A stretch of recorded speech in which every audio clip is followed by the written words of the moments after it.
everybody, and welcome to the Social Distance Kitchen. My name's Kelly, and this is a little project I'm starting just as something to do because I'm a theater person. I'm an actor, singer, dancer, all-around creative person, also a pastry chef. And right now, thanks to the COVID-19 outbreak, I am out of work, which means I am mostly at home. And I went to the grocery store to pick up a couple of things, and when I walked in, I realized that thanks to other people's panic buying, there wasn't any bread. And I thought, oh, no big deal. I have stuff at home, I can make bread. And then I realized that a lot of other people have no idea how to do things like that. I have friends who never cook at all. I know people who are just so intimidated by the idea of cooking anything besides Kraft Dinner or canned soup. And I thought, well, for once, I actually have a useful skill set, so I'd like to do something to help that. The skill set I don't have is video editing. So this video that you're about to see is maybe a little bit of a hot mess. I'm on a learning curve, but we're gonna figure things out together. Anyway, buckle up, make sure you wash your hands for at least 20 seconds, and get ready, because today, we making pancakes.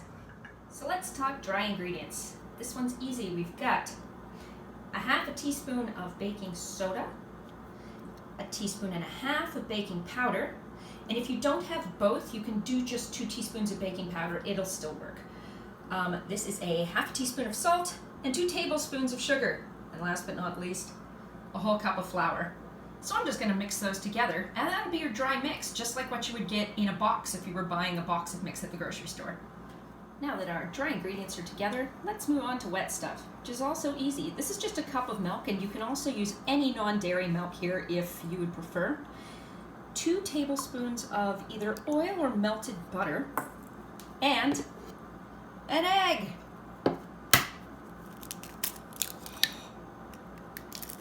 I'm so glad I got to show that off. It took me forever to learn to do that one-handed. Now we're just going to whisk all this together until it's the egg's broken up. Cool.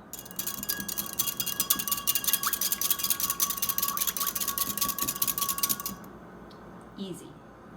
Next, you just take all of the wet stuff you mixed together and dump it into the dry stuff you mixed together. And mix it again, just until it's not lumpy anymore. A few small lumps are fine. There, that's done and ready to go. I'm just going to let that sit for a few minutes while my pan warms up. So the best pan for this for most people is probably a non-stick pan. I have a cast iron pan because I'm just sort of extra like that. But really all you could do, turn this guy on to about medium heat, and now you're going to leave it until it warms up. Probably just going to take a minute or two. This is the point where if you want to get really special and add blueberries or any other fruit you've got lying around, or bananas or chocolate chips, do that. Cool. You have to grease your pan. You can use oil if you'd like anything that doesn't have a lot of flavor, like canola oil or just a plain vegetable oil. Or you can be like me and use a big wad of butter, because butter makes everything better. Make sure you sluice your butter or whatever oil you're using all around and cover the whole pan. And there, we're ready to start making some frickin' pancakes. So this is how I make all my pancakes, about the same size. A ladle, like it's soup. So we fling that guy in.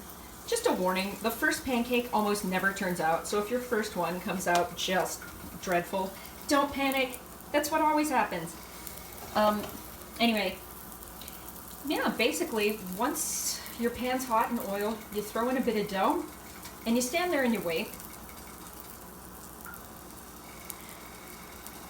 Eventually, you'll know a pancake is ready to flip over when the little bubbles in the top of it start popping, but they don't fill right back in again. Because there's nothing worse than trying to flip over a pancake and it just falls apart and goes splat. You never realize how long it takes a pancake to cook until you're recording a pancake cooking. Sweet God. So the bubbles are starting to pop now, but they are filling back in pretty quick, so I'm going to give it another second or two here. This guy looks ready to flip. I'm going to go for it.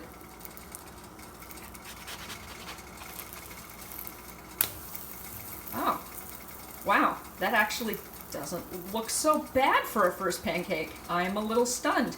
I guess that happened just so I could show off for you guys. It's a miracle. Hurrah!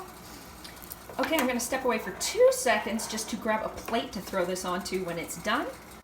The second side doesn't really take very long to cook. It's just a matter of waiting till the bottom of it is brown.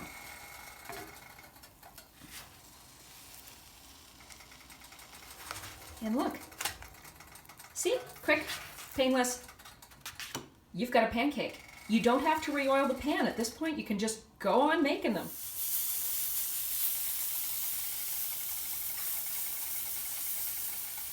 This pan is too small for this shit right here.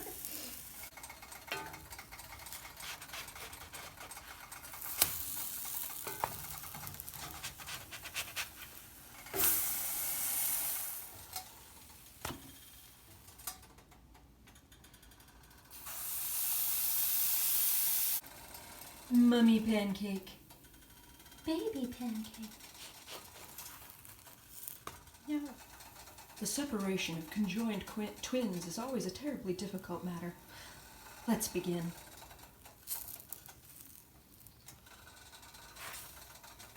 Well, that was unsuccessful.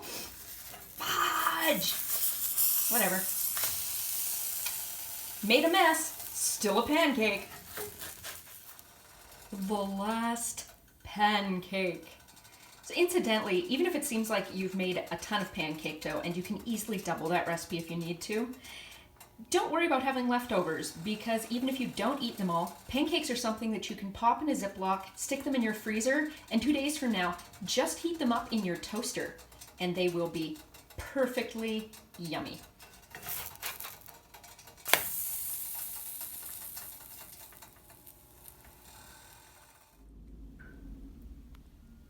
And there we go. Your very own homemade pancake breakfast is all good to go.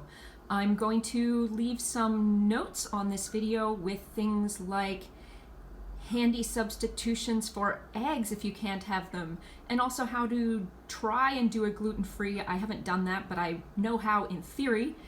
But yeah, in the meantime, keep safe, keep healthy, and bon appetit!